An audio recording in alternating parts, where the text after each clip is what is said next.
Well, hey neighbors, listen, if you've clicked on this video, please don't click off.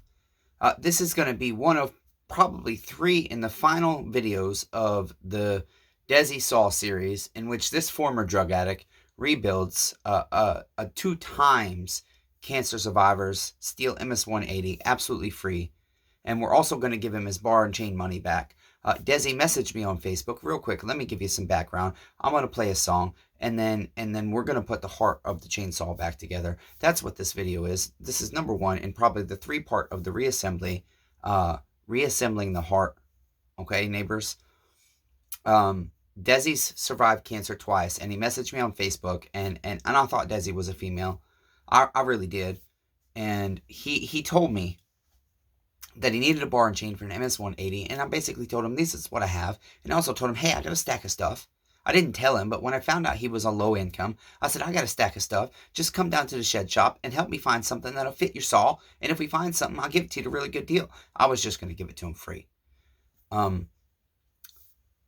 And basically, when Desi come to the house, it was on Saturday. That's my only day off. But he showed up on Saturday, and so I got to believe it's led by the King of the universe, right? Even though I struggle in my faith.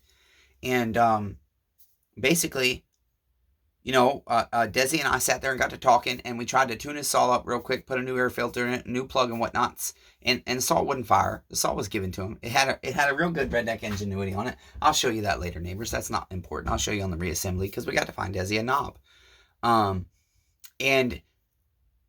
And basically I said, Desi, I don't know why, neighbors. I don't know why. This is the first rebuild I offered to do for free.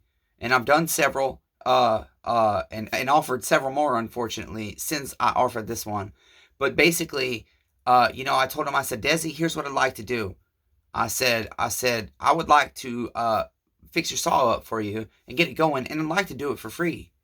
And Desi said something so beautiful to me, because most people say, no, I can't let you do that, because we want to be humble, right? Well, Desi did something that was a beautiful life lesson that I learned from a man named Joe Davis, who's dead now. But he always told me, don't deny your blessing. When he would try to help me out, like I needed a $100 flea collar one time, and he knew I was trying to save money. And so he said, don't deny your blessing. And he paid for the flea collar. I was working for free for him. And a laborer is worthy of his hire. And so, you know, that added into that too. And so anyways, Desi said, he simply said, I would like that very much, Matthew. And that was it. That was the start of the story. That was the start of me deciding to do this big deal on the boob tube. And I'm playing music in these videos, so please understand, you guys, this former drug addict can never get paid on these videos. Never, unless I remove the music, which I don't plan to do. I have no desire to get paid on these videos. I'm only trying to tell you my testimony and what I think is a beautiful story of redemption and a story that's going to continue. Okay, so I'm going to play a song now, and then as I rebuild Desi Saw, yes, you guys, this is testimony. I'm going to tell you about the beauty of the things that have helped me get sober, and hopefully it will help you. This is not just about chainsaw right now. This is if you're here just for chainsaw, this might not be for you. At least this playlist. I've got strictly educational videos for you out there. I've got funny videos. I've got I did you dirties. I got you did me dirties. I give shit away. We're going to do all that stuff on this channel, but right now this is about a story, and this is about my testimony, and this is about hopefully helping people know that you are loved. I'm also going to read a Bible scripture, neighbors, but I don't give a shit what you believe. I really don't. I do not give a shit what you believe. I just want to love you.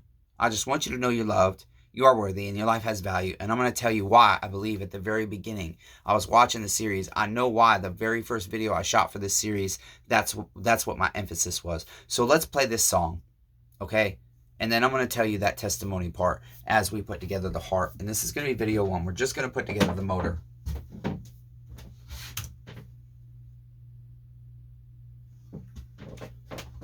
I hope, neighbors, I got to pause you. Okay, hopefully the internet works long enough just to play the song. What I was looking for, neighbors, is a twist knob. Desi had a redneck ingenuity here. The saw was given to him. And it just had a washer here, and it was screwed to the filter housing. And so I got Desi a new filter housing that out of my pile there. But what I didn't get him, and now that I'm looking, I don't even see that. We have to dig a few parts out, but we will. Okay, neighbors, I'm going to tell this part of the story during every video of the reassembly here. And the reason is because it's very important to me. At the very beginning of the series, I said, don't go nowhere. I want you here because I want you to know you are loved, you are worthy, and your life has purpose. And I realized during the series, I told a beautiful story of a young lady. And hey, neighbor, I want to keep saying it. We was up in New Jersey, somewhere between Camden and Pemberton. I don't know exactly where, neighbor. But we was on the walk path. And when you hear this, if she sees this, she'll know who she is. I'm very sorry, guys. This is beautiful right now to me, but I'm also struggling in my faith because the church has got me fucking pissed off, and I'm real tired. And they make it hard for me to believe in Jesus when I don't see Jesus in none of our lives. And they just keep making excuses, and I'm real tired, neighbors. I'm real tired. Let's read a scripture before I tell you the story. I'm going to read you John 13, 34, and 35. A new commandment I give to you, that you love one another as I have loved you. This is Yeshua, Jesus Christ speaking. That you also love one another. So he said, a new commandment I give to you, that you love one another as I've loved you, that you also love one another. By this, all men shall know that you are my disciples, if you have love one for another. You see, we say that we'll be known as disciples by our fruits, and our fruits are doing good deeds and this and that and that and that, and our doctrines and everything else. But the problem is, neighbors, he says everywhere else in the Bible, none of that shit matters, especially 1 Corinthians 13. None of it matters if you don't have love. None of it. This young lady, this is a story. Neighbor, stick with me, neighbors. I know I go back and forth on the stories, but I hope it keeps you watching so you can get the conclusion of all the crazy things I'm talking about in one episode. This young lady was walking through the woods. I had went to Camden, New Jersey, and bought a couple $100 worth of cocaine. And it's really good cocaine. So good that you don't need to draw it up through cotton or anything. And if you're a former drug addict or a current drug addict, you know what I'm talking about. Or anybody that just kind of has a general idea of what people that shoot drugs have to do. I'm putting Desi's crankshaft seals on right now. And with that, neighbors, the thing is, I bought it so I could kill myself. I bought that much specifically to kill myself. I had tried to kill myself in my tub a few days earlier, but my syringes were so small that I couldn't get enough of this good cocaine in one draw. And then when I tried to do the second shot, I couldn't get it in. I went so numb. I was so close to death. I knew I was, and I just really wanted to die. That was it. I wanted to OD. Okay? And part of that was I wanted my birth father, who raped me and was being a piece of shit to me, still putting his hands on me as an adult, telling lies and all kinds of bullshit. I wanted him to have to find me dead in that tub. And I thought maybe now he'll realize how much it has affected me, him continuing to be a shitty person to me after I forgave him. So I decided this time, though, I didn't even want to drive home. I was so tired of life that I wanted to die right then and there. I didn't want to make the 40-minute trip home, 30 minutes, whatever it was. I think it was about 40 minutes. And so I stopped in a neighborhood and I found a walk path. And at the time, I didn't have my dog Angel, so it was just me. And I sat down and I started trying to shoot that cocaine, and it was shitty. It was cut real bad. Why the first time I ever picked up cocaine from this spot was it cut real bad this day of all days? I had a big syringe ready. I was ready. So I said, fuck it. I'll just draw a bunch more up, but I'll do it through cotton. Fuck it. I don't want a blood clot. I don't want an abscess. I want to die.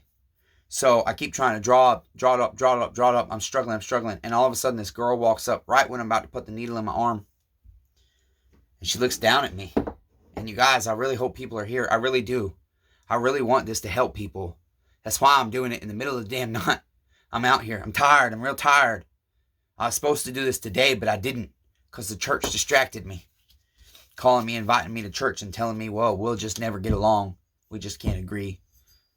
Well, you're saying you believe in the same Jesus as me. He says we can all agree. But we got to start with love. She stops and she says, are you okay? I says, no, but I'm okay. Does that make sense, neighbors? In other words, leave me the fuck alone. I'm okay because I'm doing what I want to do. And what she said to me, I don't know that I've got the words exact, but it's very close. She says to me, you don't have to do that. And I just thought to myself, yeah, dude, you don't know my life. You don't know me. Who the fuck are you? And she says, it's okay. It'll get better. You are loved. Your life has a meaning. And it has a purpose.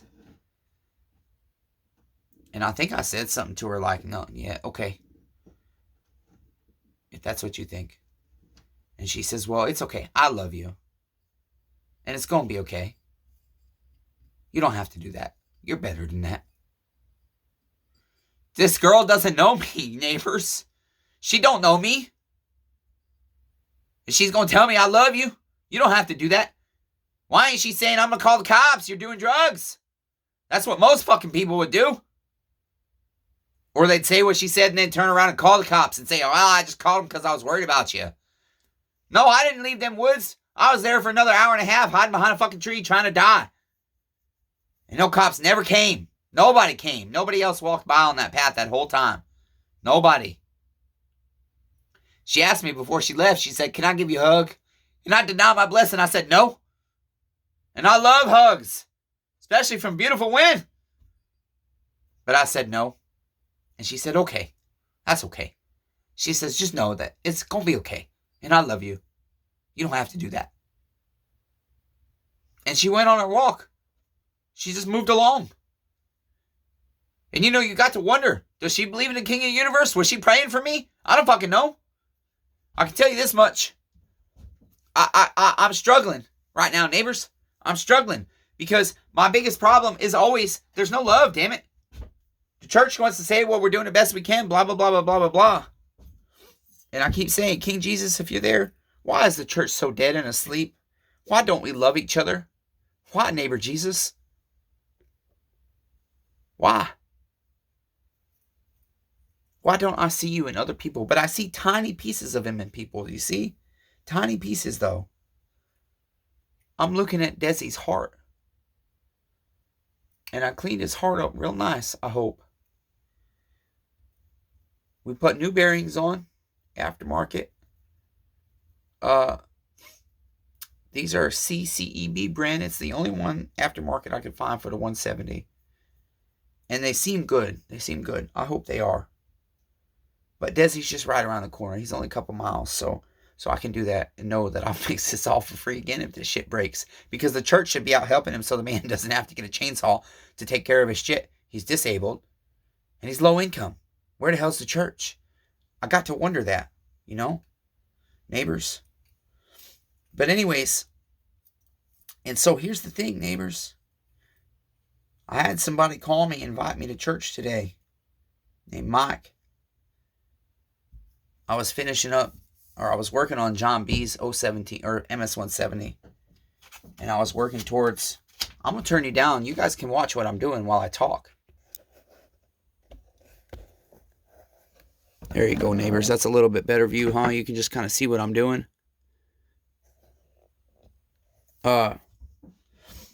Let's see, neighbors. I was working on the 170, and I was trying to work toward doing Desi's saw here. And I just see a little bit of gasket maker. We don't want to leave little bits like that. It can wreak havoc. Even a little dirty, filthy vileness like that, like the church tells you is okay. Jesus said it's not. He said you can still get into the kingdom of heaven, but you'll be called the least in the kingdom if you have filthy vileness like that left on you when you see him. Listen, neighbors, I'm a wretched piece of shit. Please understand that. I'm not here trying to say I'm better than anybody. What I'm trying to say is, I believe that no rehab helped me get clean. And the greatest stumbling block on my journey to get clean was I wanted so desperately, and I still want so desperately, to believe in King Jesus so desperately. But the church makes him look not real. Because when I read my Bible, and it says all the beautiful things that the man, Jesus, said, or is quoted to have said, Jesus the man was real, 100%. It's whether you believe he is the Son of God. And by God, I mean the God of the Bible. If he's the son of Elohim, Yahweh, the creator of all things. And neighbors, the church makes it real hard for me to see him. And this neighbor basically just confirmed even more for me today. Well, we're just never going to agree. We just agree to disagree. You got a chip on your shoulder. No, I got a burden, neighbor, because I don't see the king of the universe in people's lives.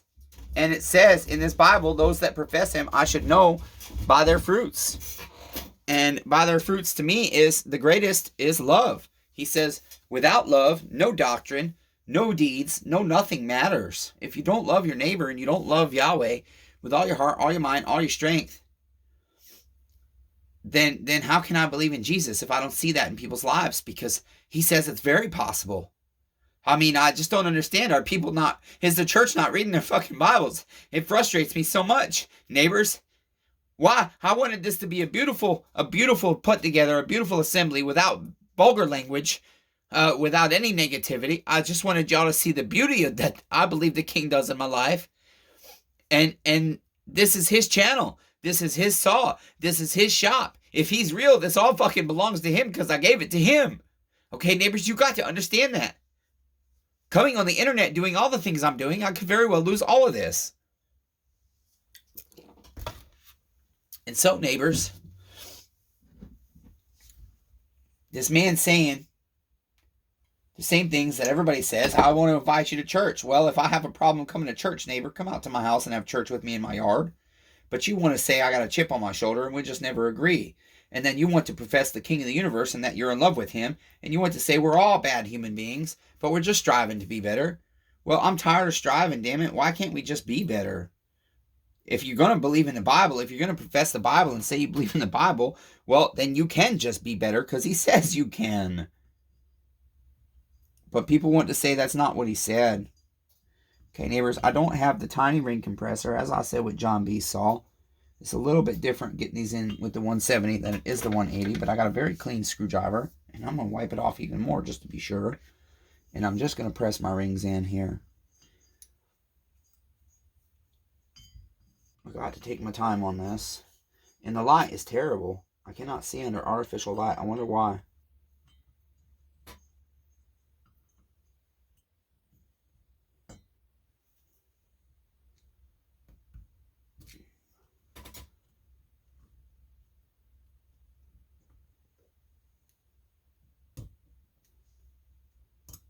Very carefully get them past our transfer splits. And then it should slide the rest of the way, I think. Nope. So we'll go down our transfer ports and just work it in a little by little. One ring at a time. There we go, neighbors. We're in, almost. A little bit more. Take our time. Okay, neighbors. We're not quite in somewhere. I think I see neighbors.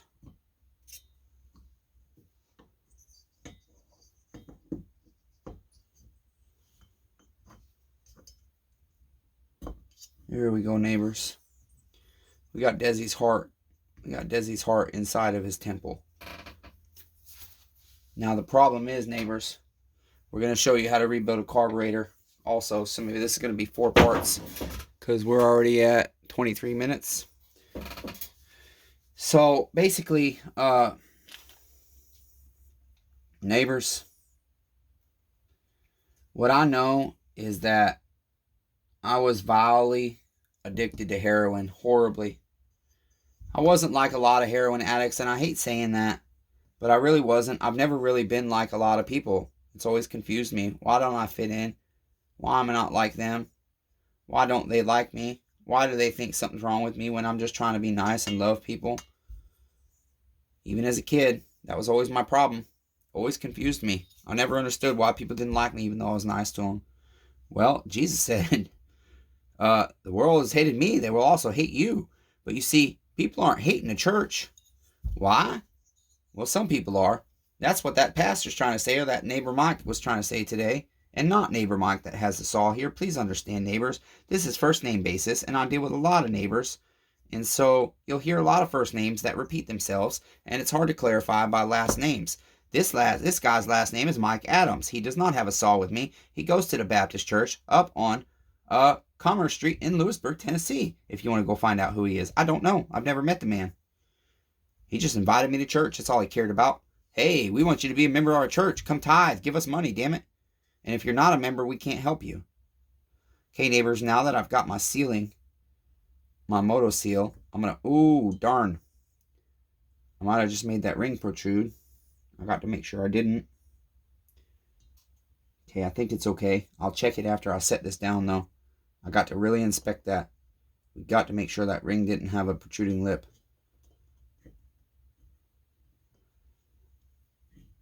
Okay, I did get my bearings on enough. That's good.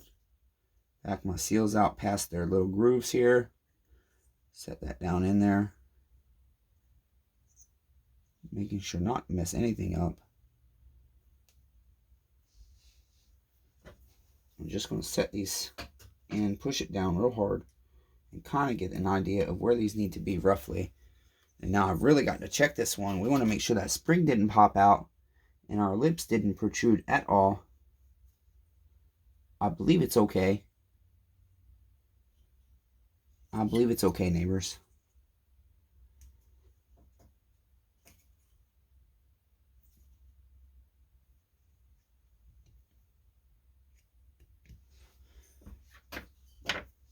And so essentially the problem I have is what this man said is that, well, you just got a chip on your shoulder and we're just never going to agree. So good luck to you.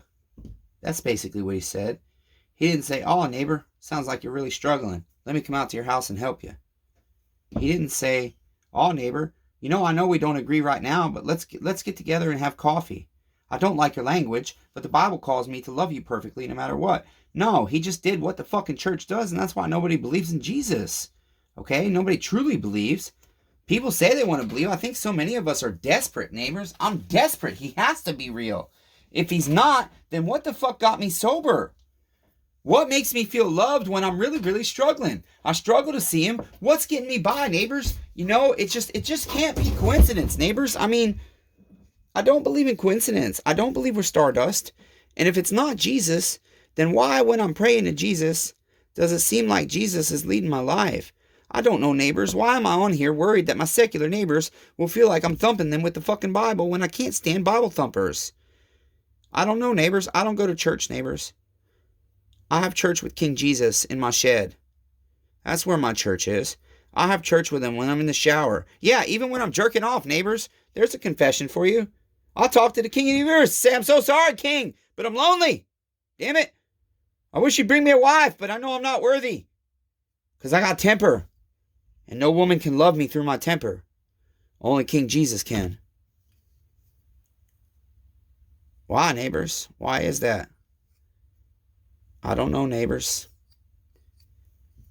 Why is it that some days I feel so in tune with the King of the universe, and then other days I wonder if he's there?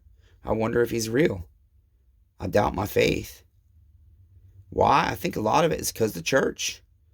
And I think, okay, well, it can't be all these people have to perish. No, maybe they'll just be called the least in the kingdom of heaven.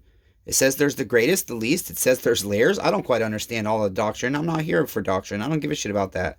My point right now is if we can't get to love, if we can't get to unity, and not unity by just saying, oh, hey, it's okay, whatever your life is, who cares? No, if you profess the Bible, damn it, you got to be living it. But if you don't profess the Bible, I just want to fucking love you. Okay? And then if you want to ask me questions, I'll happily answer. And if you don't want to talk about it, you just got to be honest with me. Listen, I had a neighbor, a young man. He kind of answers people basically like, I can tell he's been thumped with the Bible. He basically just, kind of gives people the answer they want to hear to get them to shut up. Because he don't want to hear about this shit. He changes the subject. And I don't mean to talk about it in front of him. And I don't want to use his first name because there's so many first names popping up right now that y'all are going to get mixed up. I got 3 of the first names of this neighbor. His name is Blake, neighbors. I'm just going to say it. I got 3 neighbor Blakes with saws in my shop right now. I'm sorry, 2 with saws in my shop. And one of them that I've mentioned on the channel as a thank you neighbor. Okay, I'm hand pressing this together. I don't want to squish it yet. I'm going to grab my screws while it sits a minute. It's a little chilly in the shed shop, but not terrible. And then this is going to be the last part of this video. I'm trying to remember where I was in the story. I'm so sorry. These aren't wanting to screw in, neighbors.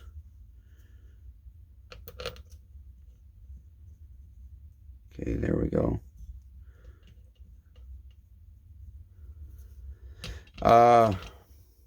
We can't use Loctite on these because we've got Permatex and the two do not mix well.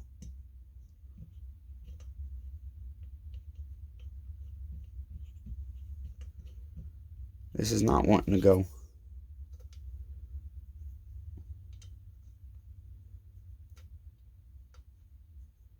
Nope, not wanting to go, neighbors. These look like self-tapping. And I don't believe this saw is held on by self-tapping. But that seems to be the only kind of screw this saw has. So I'm going to have to trust that is the correct screw. But this one has Permatex on it. Okay, going, going, going, not going. This one does too. You should be correct.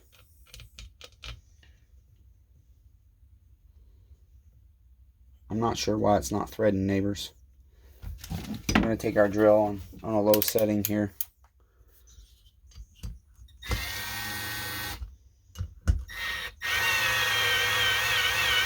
Okay, I think the threads are just a little dirty, neighbors.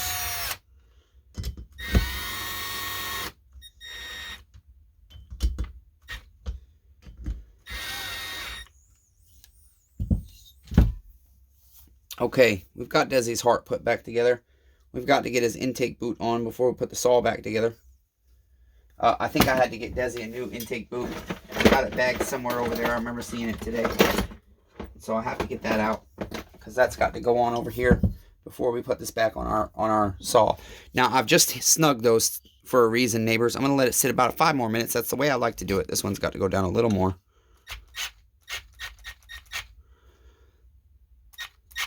It's just always been a process that works well for me. When it's cooler, I have to let them sit a little longer. When it's hot, I only let them sit a couple of minutes. But basically, neighbors,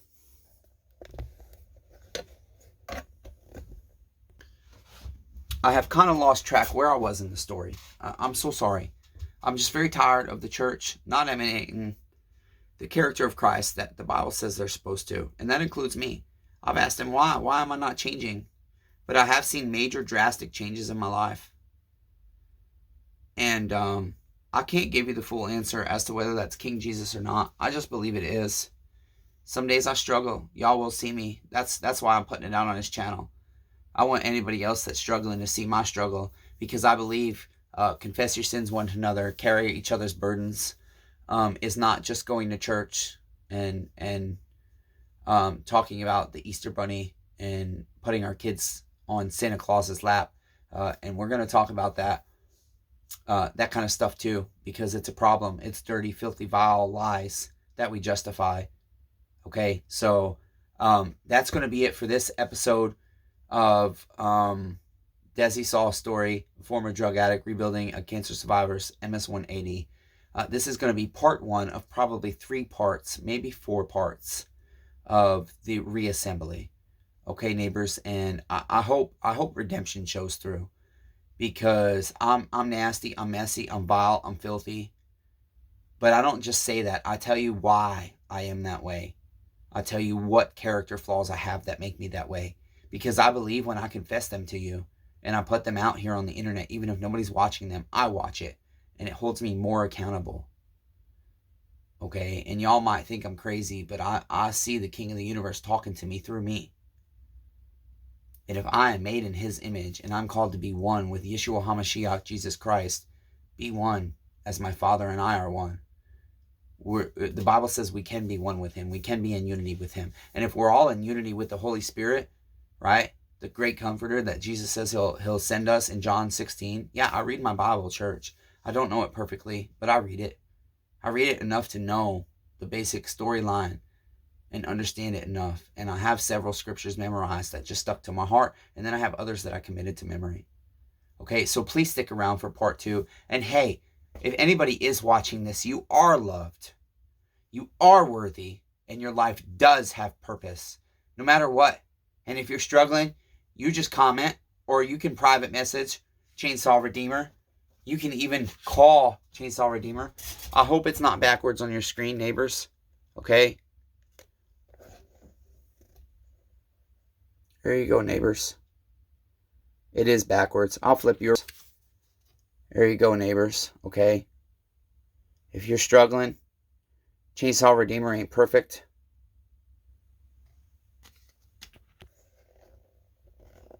But he is here for you, to love you in the best way he can. Even though he's a wretch.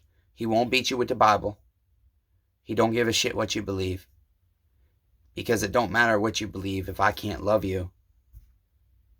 And that's what I'm tired of, church. You can't emanate Christ. You can't tell people about Jesus and tell them to say a prayer and they're saved. You're not teaching them who he is. You're teaching them your doctrines, your denomination's beliefs. And the denomination shit, I really think the King of the Universe is fed up. He's tired of the division. No more, neighbors. Wake up, church. Okay? Until next time, be kind to one another. Everybody's facing a battle. Please continue along on this channel and hear my story, my neighbor's stories, and anything else the King of the Universe, or whoever the fuck's in charge, even the Stardust, I guess, puts on this channel. And let's see how it plays out. Okay, neighbors. That's it.